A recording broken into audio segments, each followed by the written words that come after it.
Ça fonctionne. Et pour ceux qui ont une mission à Québec, je vous demande de vous mettre debout. J'ai une mission à Québec. Debout, s'il vous plaît. Missionnaire. Pourrez vous regarder entre vous, à vos yeux. Oui, vous vous reconnaissez? Merci beaucoup, vous pouvez vous asseoir. De cette groupe, j'aimerais remarquer aujourd'hui l'exemple de quelques-uns parmi nous. À cause du temps, je ne peux pas remarquer l'exemple de tout ce que chacun parmi nous fait. Mais aujourd'hui, je vais remarquer l'exemple de Melinda, qui a pris à son charge faire le baby shower pendant les derniers ans et quelques petits mots. Oui, vous avez plein d'enfants, on a des enfants là-bas, et maintenant en arrière de moi aussi. Mais la façon de construire l'église que Melinda a choisie, c'est de donner son cœur pour préparer le baby shower pour chaque femme qui était enceinte et chaque garçon qui deviendra un parent. Merci Melinda. Ça c'est tellement spécial pour nous. Nous avons tous des enfants, on était tous servis pour toi. Merci beaucoup. De l'autre côté, c'est Nancy et Alvaro, qui à son tour ont pris la charge de toutes les classes des enfants. Donc, c'est eux qui ont pris la charge d'étudier ce que nous appelons les Kingdom Kids, les programmes pour les études de l'école dominicale. Donc, ton enfant aujourd'hui a une classe, oui, qui n'est pas préparée pour nous. C'est une classe qui était préparée par l'Église aux États-Unis. Ça fait longtemps, et qui était vérifiée encore une fois et mise à jour après. Oui. Et là, ils apprennent des choses qui vont les amener à connaître beaucoup mieux à Dieu. Et pas juste écouter les choses que dans la rue les gens peuvent dire de ce qu'ils disent. Ils ont pris les charges, même avec sa grossesse et son accouchement, il était au charge de cette situation. Et bien sûr, il était appuyé pour plusieurs parmi nous qu'ils ont appelés pour servir et donner les classes. Ça c'est spécial, ça demande le temps, ça demande en plus de l'argent, ça demande que tu sacrifies quelque chose de toi à ta maison pour faire quelque chose pour servir à tes frères et tes sœurs. Malheureusement, ils ne sont pas là, mais c'est un exemple assez spécial pour moi. Ok? Prions s'il vous plaît, avant de commencer. Mon Seigneur, mon Dieu, mon Père éternel, merci mon Père pour ton amour, pour ta grâce, pour ta bonté, mon Père. Je te demande aujourd'hui de nous nourrir, mon Père, avec ta parole. Nous venons ici affamés de ta parole, affamés d'avoir une vie différente, affamés de te connaître, de connaître ta parole et de voir ta puissance agir dans notre vie. Je te demande, mon Père, de nous nourrir aujourd'hui. Nous sommes à tes pieds pour te demander la nourriture, pour de cette façon avoir la force pour nous préparer pour prêcher les messages de l'Évangile, mais pour vivre notre vie pour toi. Merci, mon Père. C'est un nom de tes filles Jésus que nous te prions. Amen. Bon, des questions assez faciles. Oui, là, je vais remarquer une petite chose. Grace ne connaît pas la classe. Je dis ça parce qu'après, dans la classe, vous allez retrouver quelque chose que Grace a dit. Mais elle ne connaît pas la classe. La connaîtra cet après-midi, peut-être. Et tu joues aujourd'hui. Et tu joues aujourd'hui. Vraiment joues. Por los hispanófonos. ¿Eres feliz hoy? Realmente feliz, no un poquito feliz, no sábado feliz. Feliz. Pas un petit peu, pas juste quand on regarde de comédie à la télé. Vraiment joyeux.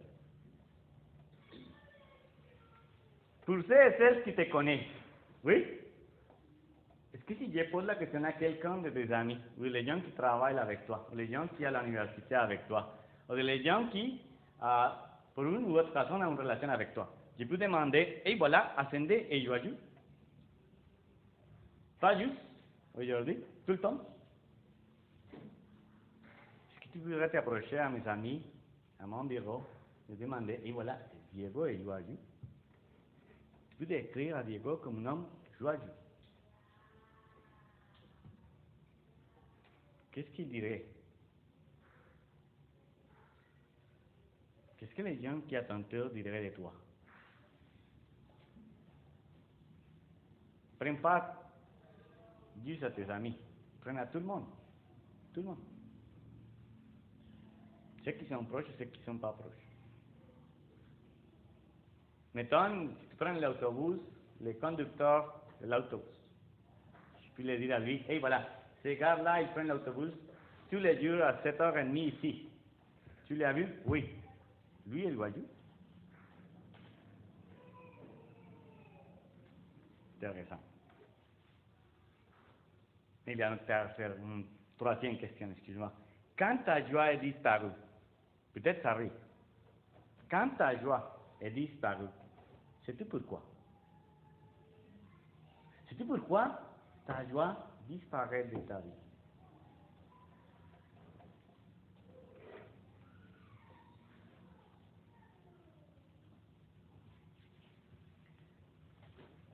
C'est une question que je vous laisse à réfléchir. Et qu'aujourd'hui, on va trouver et on va mettre ces questions sur deux gars. Ah, chapitre 14, s'il vous plaît.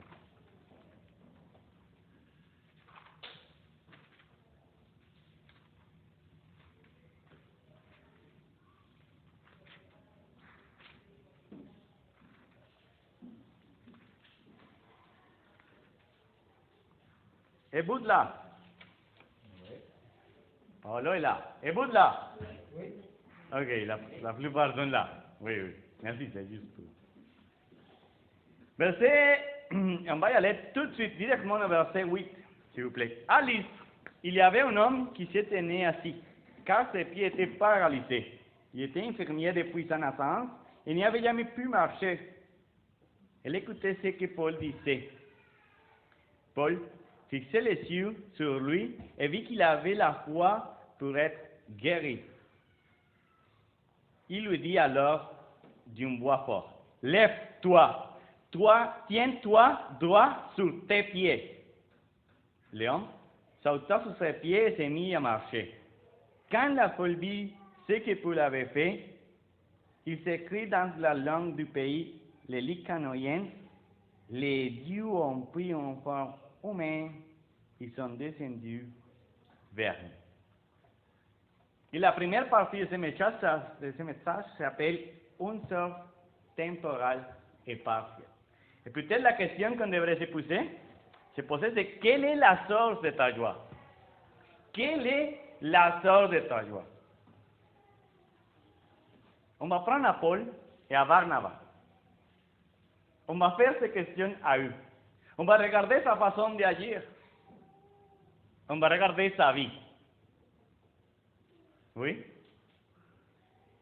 Il y a quelque chose qu'il faut comprendre, qu'on va rentrer sur la géographie et la historique. C'est vraiment important. Sais-tu où est l'Israël? Pas mal.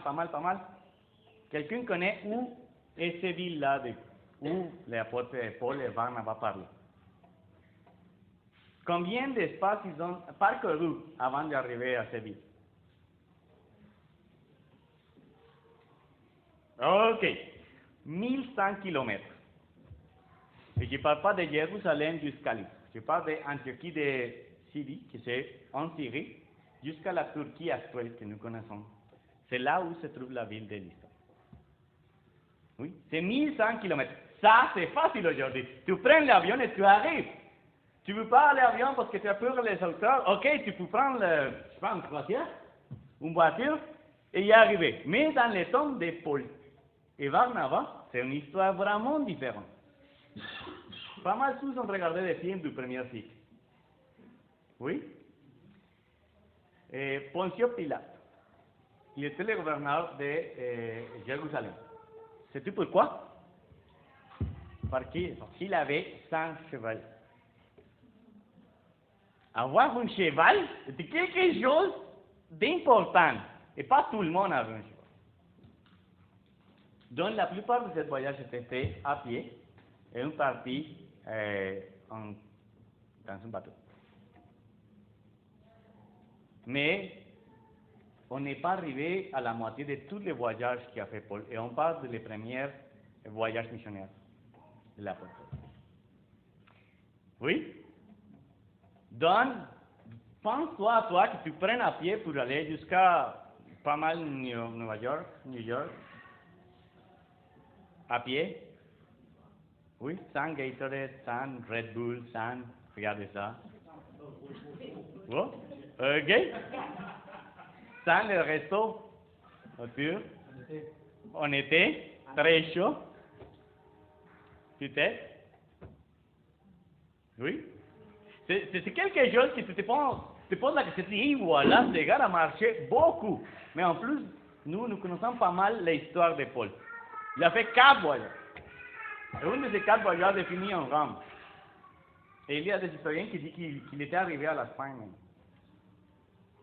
Oui. C'est impressionnant. Quand tu lis la Bible, il faut que tu penses à l'époque où les choses arrivent. De cette façon, tu peux comprendre c'est quoi vraiment qui est en train de passer là-dessus. Parce que si tu dis aujourd'hui, je vais aller à New York, je prends l'avion, j'arrive, ça prêcher le message de l'évangile, ça c'est très facile. En plus, dans l'avion, ils te donnent quelque chose à voir. Mais à cette époque-là, ça demandait beaucoup de sacrifices. Beaucoup de sacrifices. Ça va expliquer plusieurs choses dans l'Écriture. Qu'est-ce qu'était Paul en train de faire? Il était en train de prêcher la bonne nouvelle. Il était arrivé à l'État pas pour prendre des vacances, pas pour connaître la ville, pas pour avoir des amis. Oui. Il était pour prêcher la bonne nouvelle. Il commençait à parler, voilà, c'est Jésus qui était allé à la croix, et vous devez vous retourner vers Dieu. Il a commencé à prêcher toutes les choses, et je ne sais pas vous, mais quand j'ai lu cette écriture, je me rappelais tout de suite de différentes choses. La première, c'est Jésus avait guéri une femme paralysée aussi. Tout de suite. Et après, Pierre avait fait les mêmes choses. C'est impressionnant. J'ai une situation dans ma vie que je vous partage aujourd'hui. C'est spécial de faire une classe. Parce que quand tu prends juste ces chapitres, on pourrait faire à peu près, pas mal, si s'agit de faire l'exercice, 100 classes différentes. En parlant de 100 sujets différents. La richesse de la Bible est tellement grande qu'on peut apprendre plein de choses. C'est juste un petit morceau. C'est pour ça que parfois je parle beaucoup quand je vous prêche.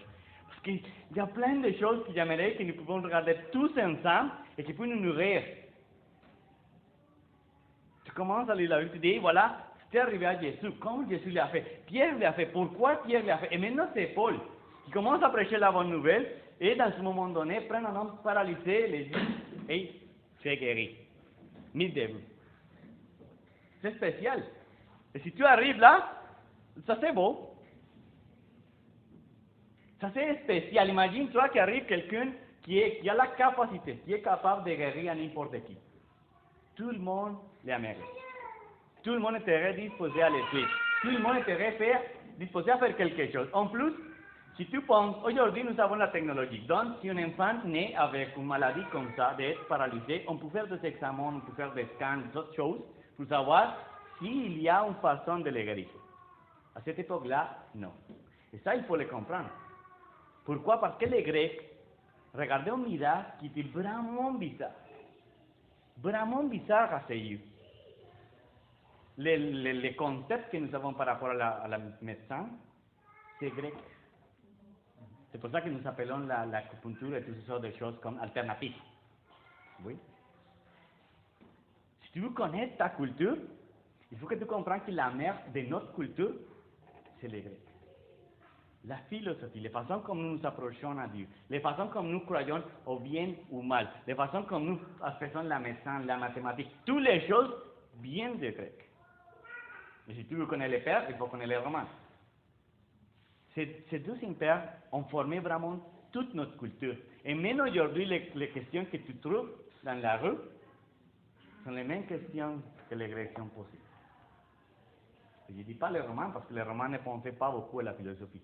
Pour eux, était plus important la guerre et des autres choses. Oui. Donc, quand les Grecs se retrouvaient, en regardant les miracles, ils disaient, et voilà, c'est des dieux qui ont pris les formes des hommes, qui ont devenu humains. Et pourquoi est-ce qu'ils disaient des dieux? Parce que, si tu ne connais pas le grec, il avait plusieurs dieux. Les plus importants, c'est Zeus, mais pas les seuls. Il avait un dieu presque pour chaque chose. Pour dormir, pour boire, pour manger, pour n'importe quelle chose, il avait un dieu. Oui. Il mettait chaque chose qui arrivait dans sa culture dans un Dieu différent.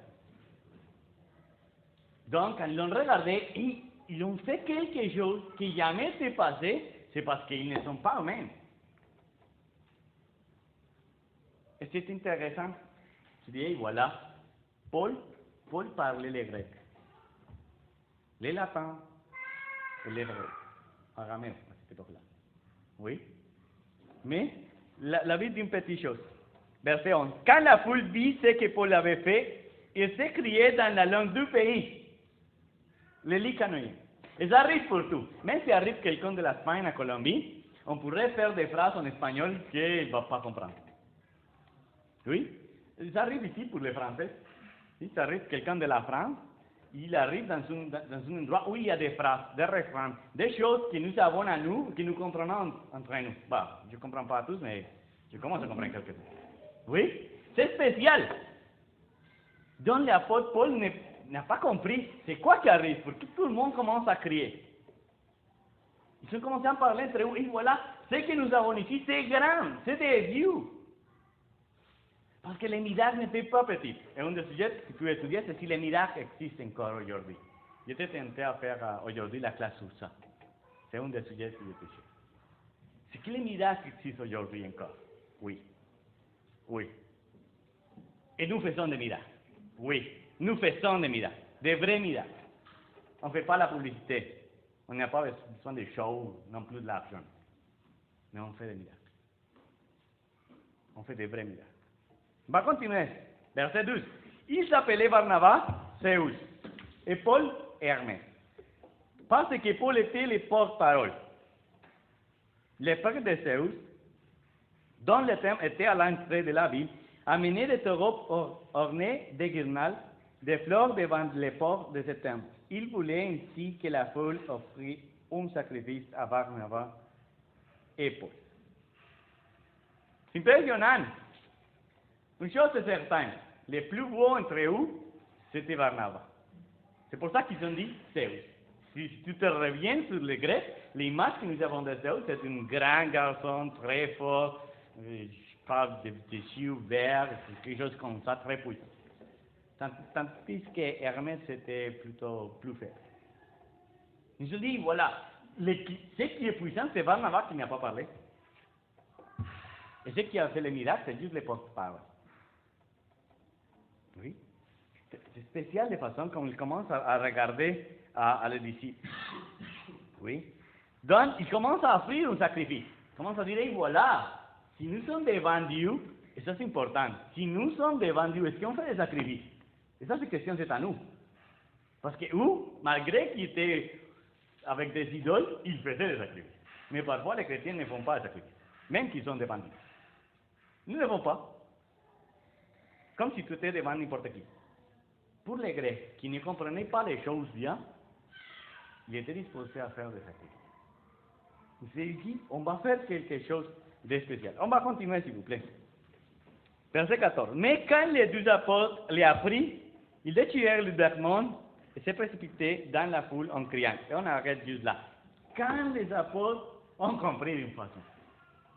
Jusqu'à là, Paul et Barnabas de Québec. C'est quoi que vous criez? C'est quoi que vous voulez faire avec nous? Mais quand ils ont compris, ils ont dit, hey. Verset 15. Amis, pourquoi vous faites-vous cela? Nous ne sommes que des hommes, tous à fait semblables à vous. Nous avons apporté la bonne nouvelle en vous appelant à abandonner ces idoles inutiles. Et vous tournez vers le Dieu vivant qui a fait le ciel, la terre, la mer et tout ce qui se trouve. Dans le temps passé, il a laissé toutes les nations suivre leur propre voie. Pourtant, il s'est toujours manifesté par le bien qu'il fait. Du ciel, il vous donne pluie et des récoltes en leur saison. Il vous accorde la nourriture et remplit votre cœur de joie. Même en parlant ainsi, les apôtres eurent de la peine à empêcher la foule de lui offrir un sacrifice. Quelle est la première chose que les apôtres Paul et Barnabas commencent à corriger dans les cours de grec? Les idoles. Oui, il dit, et voilà, attends, fais pas ça parce que nous sommes tous égaux. Et parfois, les gens sont vraiment idolâtres dans un cas. Les gens pensent que si celui qui prêche, lui est saint, et les autres non. Ça arrive, je ne sais pas toi, mais tout le monde arrive dans une église et commence à avoir la question, c'est qui le prêcheur de ton église? C'est qui le pasteur? Mon Dieu, c'est Jésus.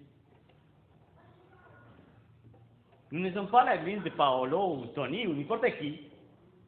Nous sommes tous égaux. Veux-tu connaître mes péchés? Tu fais la liste. Peut-être tu auras une liste plus courte que la mienne. Mais nous sommes tous égaux. Et si tu te rappelles, c'est les mêmes choses qui t'est passé avec Pierre. Pierre avait vécu les mêmes choses. Les gens étaient, oui, voilà, tu es important, et tu es grand, et je t'aime, je veux te suivre, dis-moi quoi faire et je serai avec toi. Oui. Et si tu te poses la question, quelle est la source de ta joie? Peut-être tu te retrouves dans ces choses. Peut-être encore à la joie juste si tu es reconnu. Ou juste si tu te sens bien aimé. Ou juste si les gens te croient à toi. Ou juste si tes choses vont bien. Si dans ton travail, ton patron te croit à toi. Oui, tu es joyeux parce que tu as des choses sur la terre. Parce que ton travail, parce que tu as l'école, parce que tu as des enfants, parce que tu as une femme. Toutes des choses inutiles. Inutiles. Paul et Barnabas reprennent les choses et dire, et voilà, oui, on a travaillé beaucoup. En plus, on a parcouru 1000 kilomètres. Bah, ça sera bon d'avoir quelque chose à manger de bon. Ça sera bon de m'asseoir et dire, et voilà, j'ai travaillé tellement dur. C'est le temps de recevoir quelque chose. En plus, si vous vous rappelez, on vient de parler qu'il était persécuté tout le temps. Tout le temps. On a étudié le livre de Jacques. Vous parlez qu'il était persécuté tout le temps. Oui.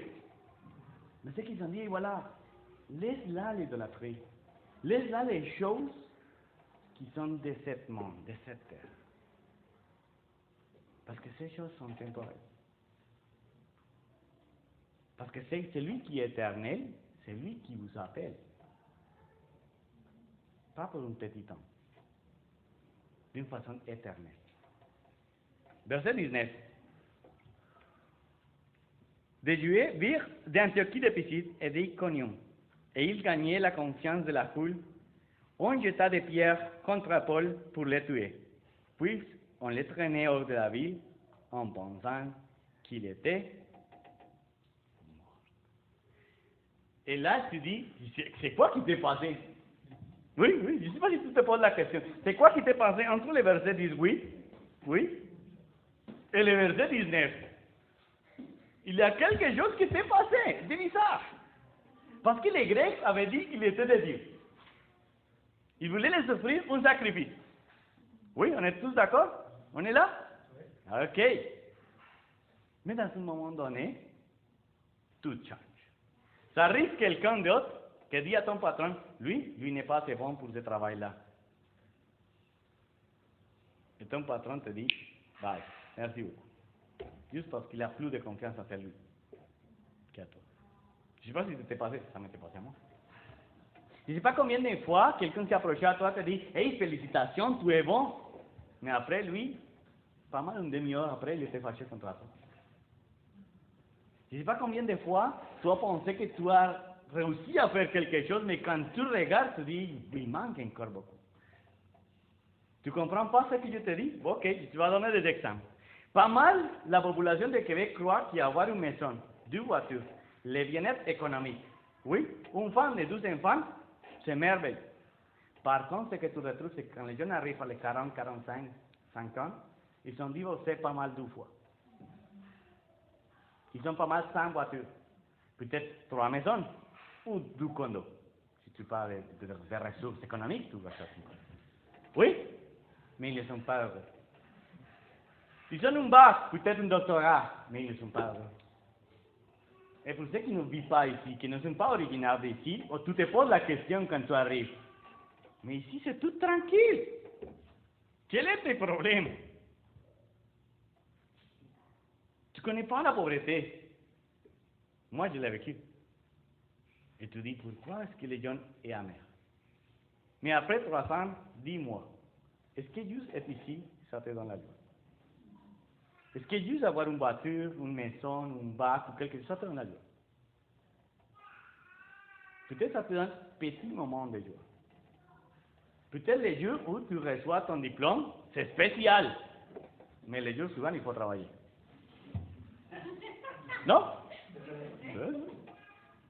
Peut-être ton mariage est spécial. Oui, mon mariage est spécial. Et la raison pour laquelle je prêche le message de l'évangile, c'est parce que la vie que Dieu me donne, c'est incroyable. Mais c'est Dieu qui me l'a donné. Ma femme, mon Dieu, c'est ma femme et je suis vraiment béni. Mais je suis. Et parfois, nous vivons des situations difficiles. Parfois, pas tout est joie. Nous avons pas mal tous des enfants. Et c'est beau les enfants, surtout s'ils sont dormis. Quand elles font dodo, c'est spécial. On les regarde, on dit, mon petit, waouh, j'ai vu que tu ouvres tes yeux, mais que pas tu cries, s'il vous plaît. Je veux passer du temps avec toi, mais ça arrive des moments difficiles. Les choses de cette terre sont temporaires. Ce n'est pas une critique. Je suis marié, j'ai 2 enfants. Donc, je vous encourage à avoir des enfants.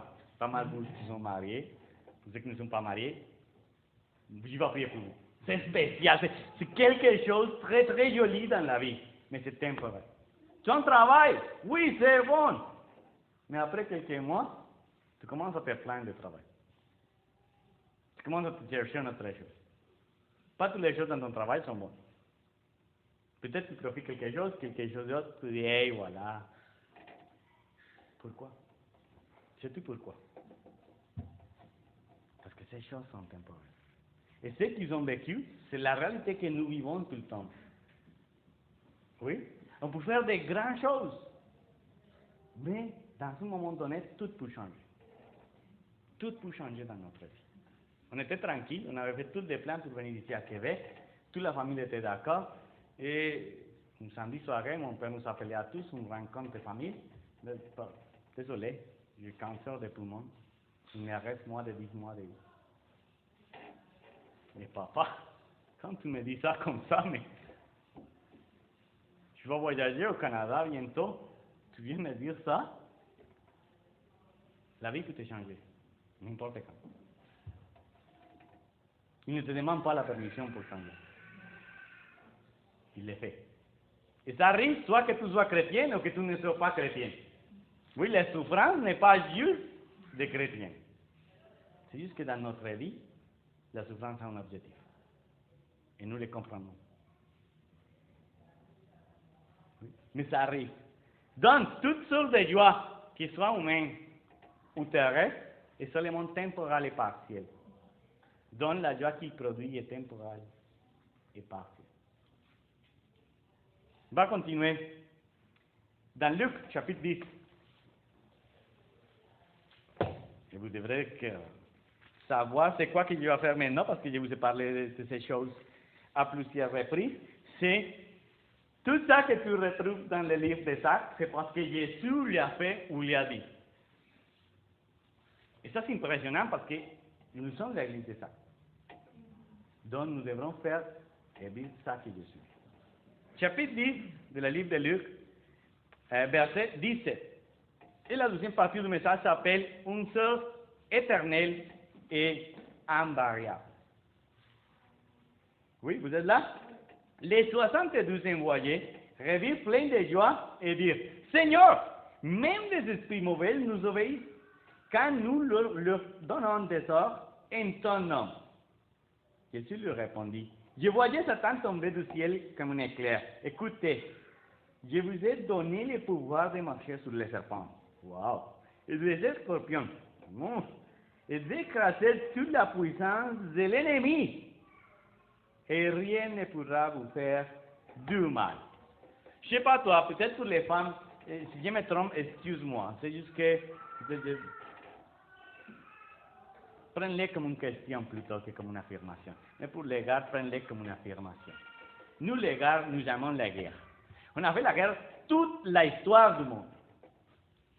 On a créé des impères, on a tué des gens toute l'histoire du monde. Donc imagine que quelqu'un comme Hitler, oui, ou Alexander the Great, oui, tu lui dis, écoutez, je vous donne le pouvoir de marcher sur les serpents. Waouh! Je peux y aller n'importe où dans le monde et faire ma volonté. Mais je pourrais marcher sur les scorpions et décasser toute la puissance de l'ennemi. Qui pourrait nous confronter? Personne. Même pas Satan. Même pas le diable peut te confronter. Le fait qu'il dit que oui, ça ne vient dire pas que ce soit la vérité.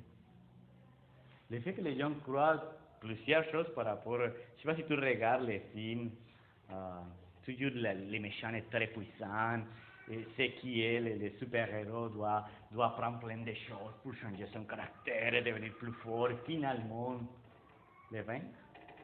Oui, c'est une mauvaise image. Notre ennemi à nous, les chrétiens, est tellement faible qu'il se fait la publicité pour nous faire croire qu'il est fort. Celui qui est fort ne fait pas la publicité. Celui qui est fort nous donne les choses. C'est tout. Et ça, c'est spécial.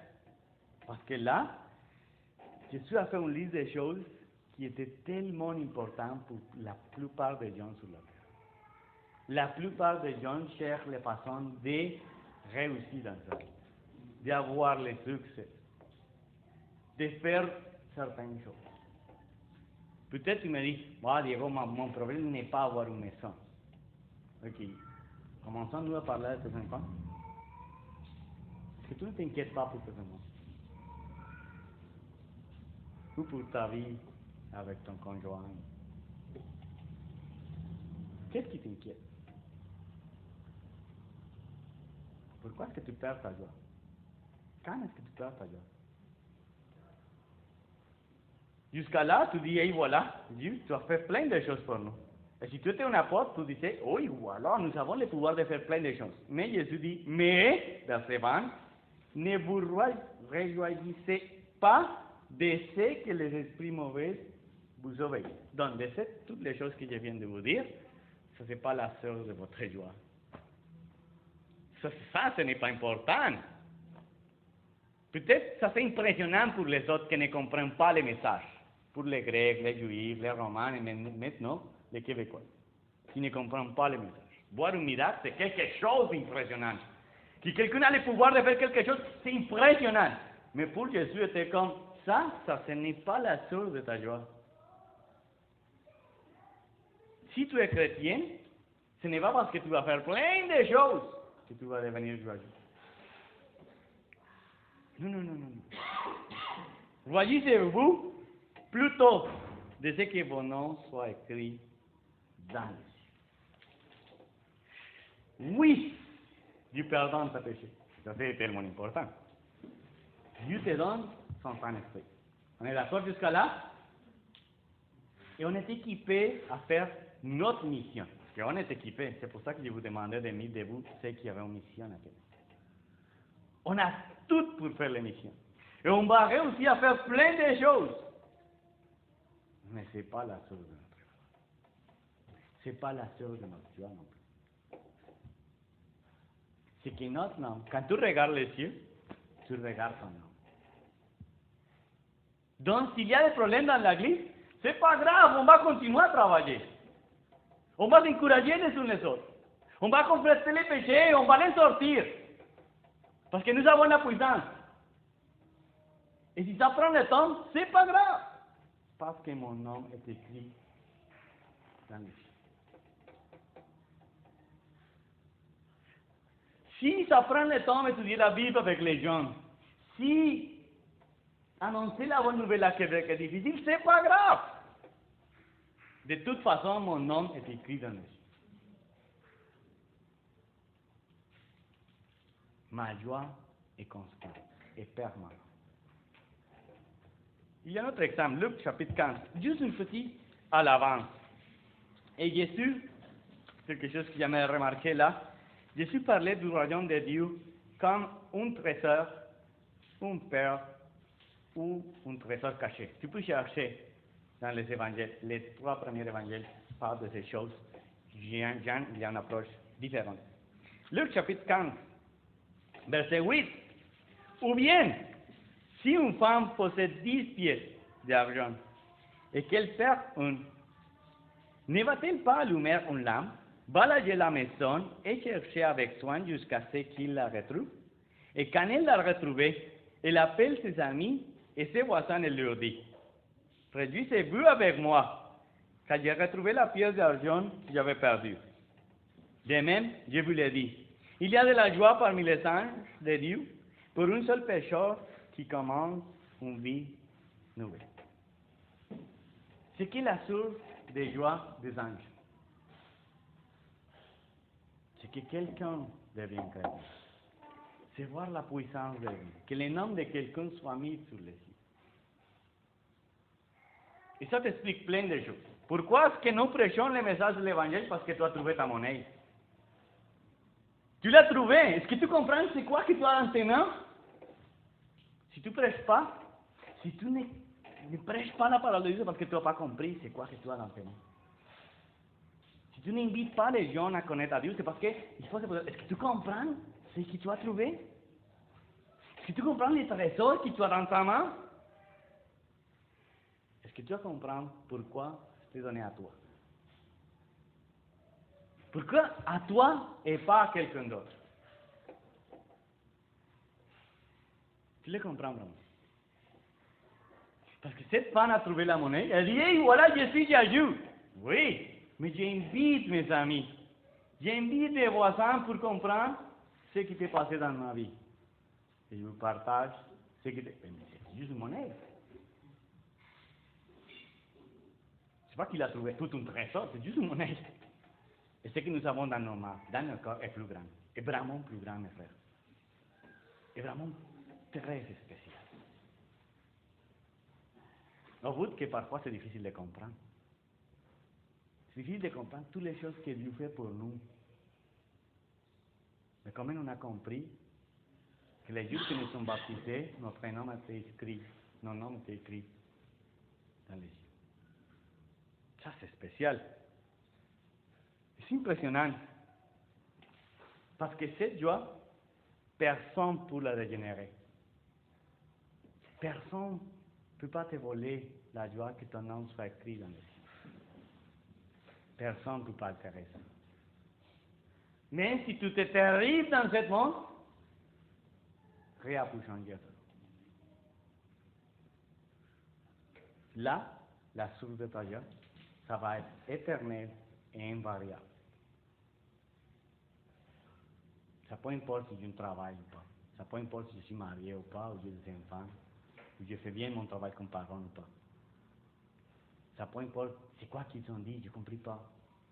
Ça peu importe c'est quoi que les gens pensent en français. Ça peu importe. Personne ne peut toucher ce que Dieu a fait. On va continuer. On va y aller à Actes chapitre 14.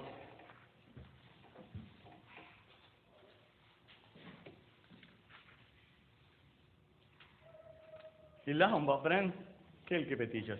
Donc, la troisième partie s'appelle « La source de ta joie devient la source de joie d'autrui ».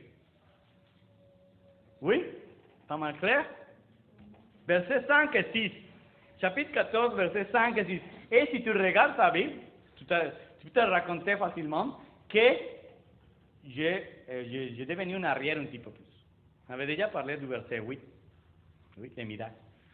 On va y aller à l'arrière un petit peu.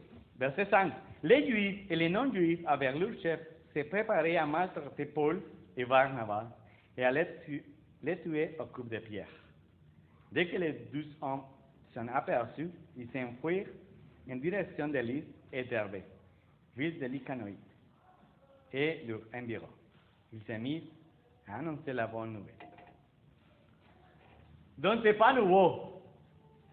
Oui, il faut comprendre. Les gens qui étaient arrivés à Lys, frère, après qu'ils ont prêché et ont guéri cet homme, ils venaient de les mêmes villes où était avant l'apôtre Paul. Ils persécutaient Paul, ils étaient juste tout le temps en arrière de Paul. Chaque fois que Paul arrivait à un pays, ils étaient là, ils voyageaient pour arriver là.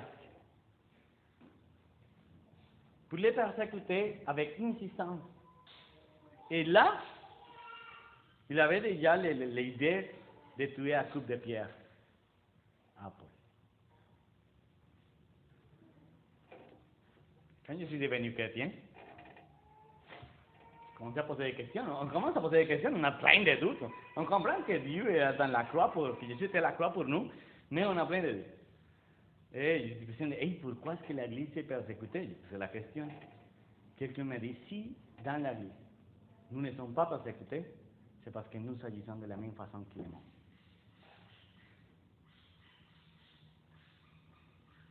Et à cause qu'il parlait d'une chose nouvelle, à cause qu'il annonçait la bonne nouvelle, qu'il essayait de changer le monde, il était persécuté. Paul et Barnabas. Donc ça arrive dans ta vie. Quand les gens te regardent et disent, hey, encore une fois, tu vas m'inviter à l'église. Oui, oui. Reste Pierre. C'est pas si grave. Mon nom est dans le ciel. Ah, tu es l'immigrant qui parle de lui. Oui, oui. Et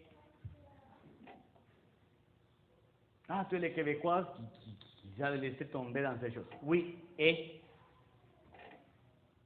tu continues à prêcher le message de l'évangile. Plus en bas, verset 19. Des Juifs virent d'Antiochie de Pisidie, et d'Iconium. Ils gagnaient la confiance de la foule. On jeta des pierres contre Paul pour les tuer, puis on les traîne hors de la ville en pensant qu'il était mort. Pourquoi est-ce que tu pourrais penser que lui était mort? Il avait quelques blessures. Oui, il était agrafé un petit peu. Tu penses qu'il avait un petit peu de sang? Combien de pierres ont jeté? Combien de personnes ont jeté la pierre? Quel type de pierre? Les petites pierres, s'il apportait, ça fait quelques jours. Ou des pierres de grosses pierres.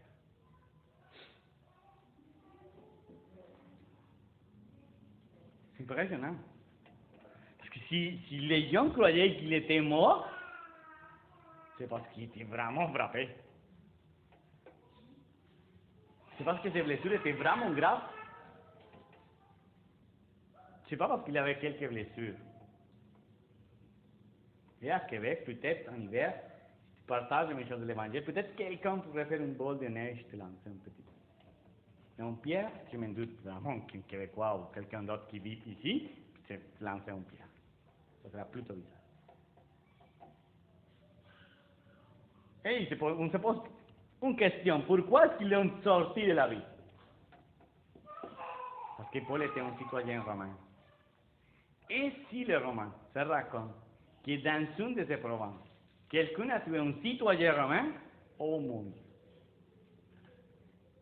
il tuerait tout le monde dans sa vie. Donc, ce qu'ils ont fait, et que confirme le fait qu'il essayait de les tuer, c'est les sortir de la vie. Est-ce que Paul ne savait pas ça? Oui, Paul savait déjà que les gens étaient en train de faire des plans pour les tuer. C'est pour ça qu'il avait changé de vie. Vous savez déjà que la persécution était là. Ça, c'est impressionnant. Mais plus impressionnant, c'est les versets 20. Mais quand les croyants s'assemblaient autour de lui, il se releva et rentre dans la ville. Le lendemain, il partit avec Barnabas pour Derbe. Ah? Parce que oui, tu peux te réveiller, oui, ça c'est pas si grave, mais pourquoi rentrer à la vie? Ce n'est pas un défi à les autres. Hey, tu ne m'as pas tué, allez-y. Il te manque un corps de pierre, plus grand, plus fort. Le fait de rentrer dans la vie, ça part de la foi et la joie de Paul. Ok, oui, vous allez me tuer? Je suis là. Parce que ce que vous faites ne change pas le fait que mon âme est pris dans le ciel. Ça ne change pas le fait.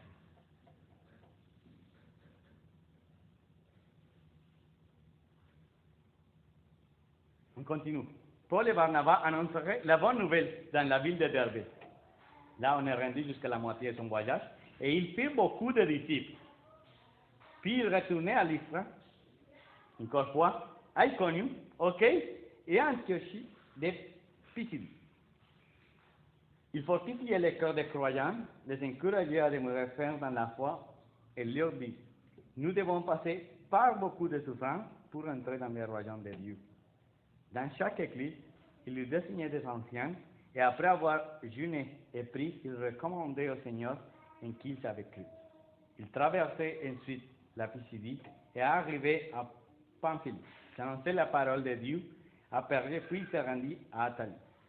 De là, il partait en bateau pour Antiochie de Syrie, la ville où on les avait confiés à la grâce de Dieu pour l'œuvre qu'ils s'y avaient maintenant accomplie. Et ce petit morceau qu'on vient de parler, c'est pas mal 1300 kilomètres. Oui, ne te trompe pas, c'est pas y aller à Sainte-Foy ou du Québec. C'est 1300 kilomètres. C'est juste que la narration est vraiment compliquée. Oui, verset 27.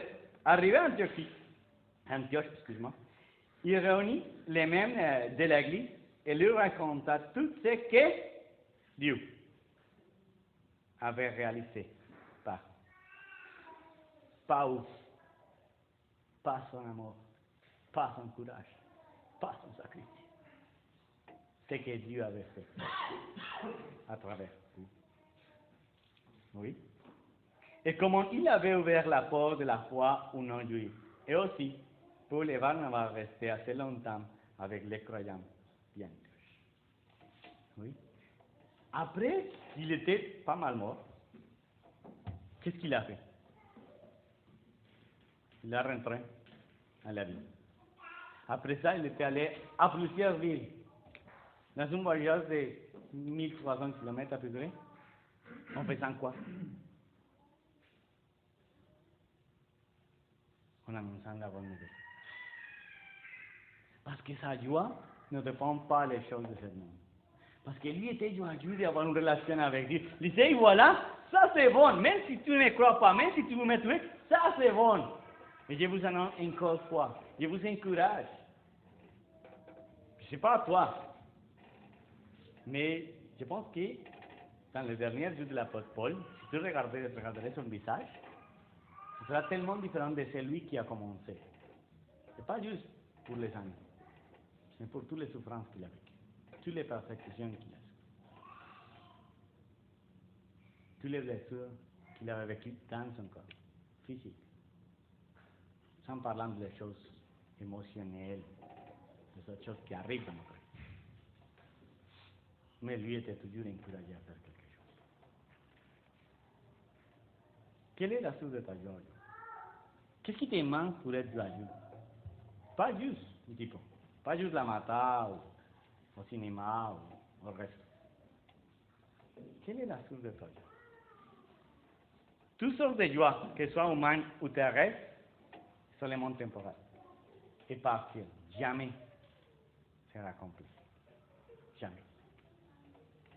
Par contre, notre joie est garantie, mes frères et mes sœurs. Et pourquoi? Car notre joie ne peut pas être altérée, dégénérée ou décomposée par les choses de ce monde, soit les personnes ou les situations. La source de notre joie est éternelle et invariable. C'est quoi que ça produit dans nous? Tout ça a un but dans notre vie. Donc pour nous les disciples, que nos noms soient écrits dans le ciel, ça nous donne une joie pleine. Pas une petite joie, une joie pleine et constante. Et à cause de cette joie, là, tu peux retrouver la motivation pour annoncer la bonne nouvelle. Mais pour mes amis qui sont là, qui sont en train d'étudier la Bible ou qui veulent étudier la Bible, ça c'est spécial. Ce que nous vous proposons, c'est de connaître la source de la joie éternelle. Pas de venir ici quelques dimanches en apprenant quelque chose qui est joli, que peut-être on peut écrire dans un poème. Non. On t'invite à connaître, à vivre. Et que ta joie soit complète. On va prier s'il vous plaît. Mon Seigneur, mon Dieu, mon Père éternel, merci mon Père. Merci mon Père parce que même s'il arrive toutes sortes de choses de ce monde, nous sommes joyeux mon Père. Tu nous as choisis, tu nous as donné, tu nous as adoptés comme tes enfants. Tu as écrit nos noms dans le ciel. Merci mon Père. Merci parce que tu nous as donné plein de puissance pour faire plein de choses à la ville de Québec. Mais plutôt que ça, mon Père, nous sommes déjà pardonnés. Nous sommes déjà libérés de notre culpabilité, de notre péché, de notre faute. Et ça, c'est grâce à Jésus, mon Père. C'est grâce à son exemple, c'est grâce à son sacrifice. Mon Père, donnez-nous le cœur, le courage pour partager la bonne nouvelle. Pour suivre l'exemple de nos frères et sœurs du premier siècle qui ont bouleversé le monde à cause de la bonne nouvelle. Donnez-nous les joies assez fortes dans notre cœur, que nous pouvons être conscients de ce que tu nous as donné. Pour nos amis qui nous visitent ici aujourd'hui, mon Père, je te demande d'ouvrir ton cœur, c'est sûr, qu'ils puissent te chercher vraiment, qu'ils puissent te rencontrer, mon Père. Tu fais notre vie pleine, intense, une vie abondante, comme disait ton Fils. Merci pour ça, mon Père. Merci pour nous donner la parole de Dieu pour te connaître. Merci pour le Saint-Esprit qui nous guide, qui nous donne la force pour continuer le voyage jusqu'à toi, mon Père. Merci pour ton Fils Jésus, c'est dans son nom que nous te prions. Amen.